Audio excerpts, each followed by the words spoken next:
The Leprechaun's Gold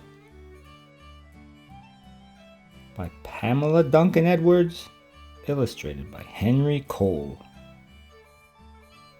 Long ago, before even your great-great-grandfather was born, there lived in a small village in Ireland a man known to all as Old Pat. Old Pat was a harpist, and a good one at that. Many a wedding was made the merrier by Old Pat's harp.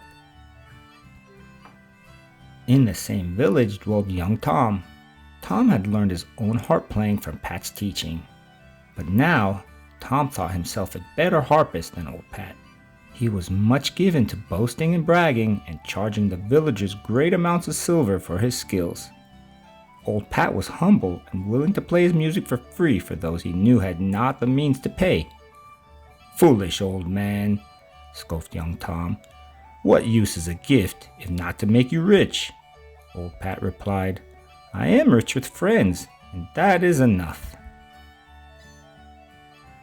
It is to be supposed that life would have continued along its way for Old Pat and young Tom had they not seen the announcement.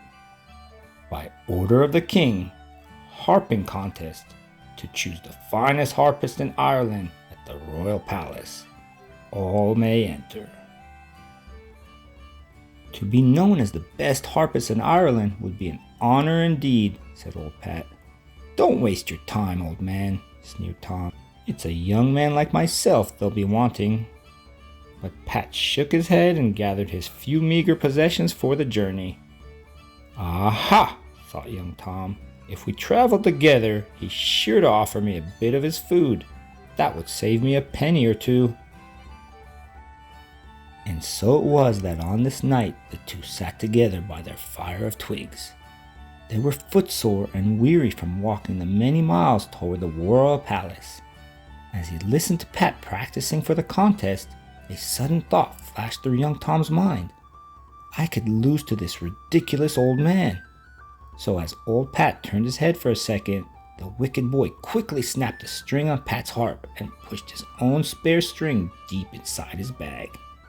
I'm sorry for your trouble, he said to Old Pat, but I have no string to lend you, for I might need it myself. Old Pat sighed. He had no money to buy a new string. The harping contest was as good as lost. Then suddenly through the darkness came a cry.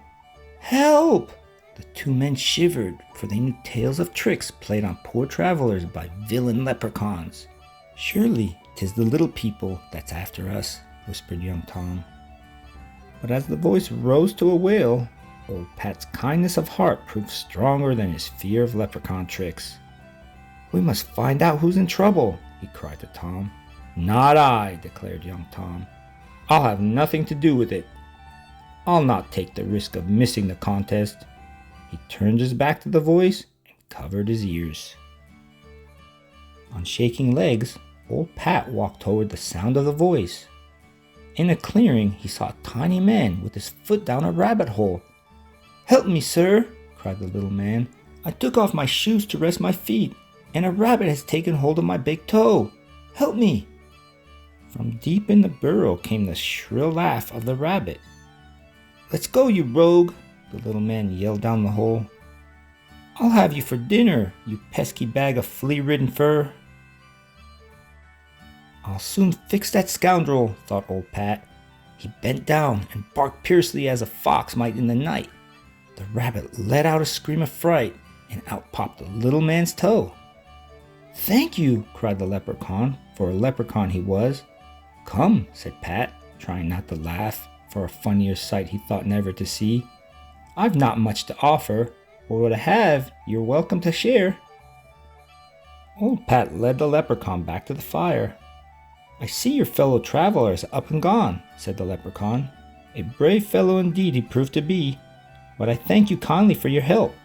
I'd like to repay you. I'll be needing no payment, answered Old Pat. He picked up his harp and began to play a soft tune to soothe the little man. You play well, said the leprechaun, but I'm thinking your harp is not in a good way. I have a broken string, answered Old Pat sadly. I'm on my way to the harping contest at the royal palace, but I'll not win now. I have no money to buy a new string." "Ah!" declared the leprechaun sharply. "So it's the gold you'll be wanting." "No, indeed!" cried old Pat, mighty alarmed. He knew that terrible things happen to those who search for crooks of leprechaun gold. "Ah, but yes, I think it's so," answered the leprechaun firmly. Suddenly, old Pat's eyes would not stop from closing. With a sigh, he fell asleep. The leprechaun blew a silvery note on his whistle. Out of the forest came a band of little men, each carrying a bag. "He wants the gold," said the leprechaun as he told the tale of old Pat. "You know what to do." The little men nodded solemnly as they clicked open their bags. When old Pat awakened the next morning, he looked around in fright, but the leprechaun was gone. "It's a lucky escape I've had," cried old Pat as he picked up his harp case and set off for the royal palace. As old Pat reached the courtyard, young Tom took the stage, looking mighty pleased and confident. He began to play a sweet tune, but as if it bewitched, the strings on his harp began to break.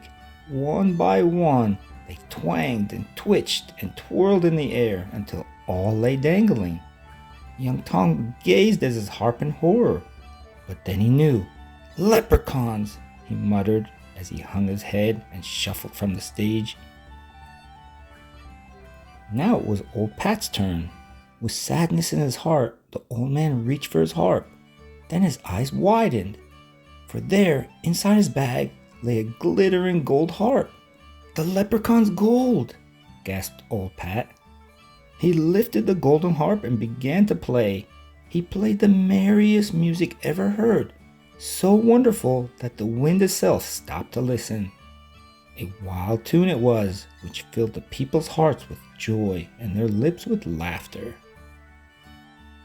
As the magic seized their feet, the people began to dance. Soon the courtyard was filled with a dancing, singing, laughing crowd. The other harpists knew now that this was Pat's day and danced along with the people. Even young Tom, who had learned a hard lesson, found generosity growing in his heart. When the final note faded away, the king rose from his throne and beckoned to Pat. "Old man," said the king, "the prize is yours. Never have I heard such music. From now on, you will play always for me and my people. You are awarded the title Royal Harpist of Ireland."